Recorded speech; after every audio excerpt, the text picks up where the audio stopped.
the Lord.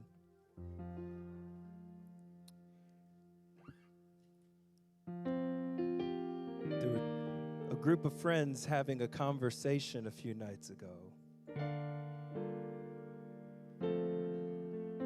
And almost all of them raised in church. None of them living for God at this moment in time. And two of them, although not truly committed to God, attend church on a regular basis.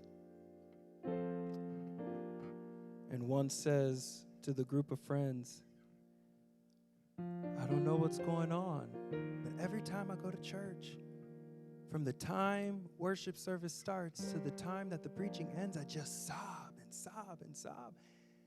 And the last night, I didn't feel like going to church, and I woke up and my daughter came to me and said, Mommy, we got to get to church because there's stuff there. And she said, well, what do you mean there's stuff there?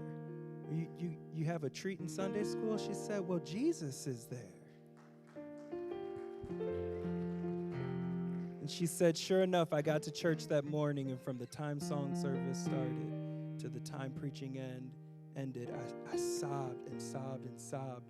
And it makes me just not want to go anymore because I can't control my emotions. And some of the other friends who aren't familiar with the move of the Spirit gripping you that way said, why in the world would you sob like that in church?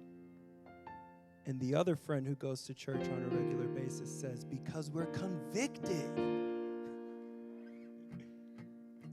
We go to church all the time and we love God. We want to be right with God, but we're not living the life, and we're convicted every time we go to the house of God. And I thought to myself, well, it sounds like it would be much easier just to be sold out. I'd rather come to the house of God and have tears of joy than to feel condemnation and conviction every time I came to hear His word. And tonight,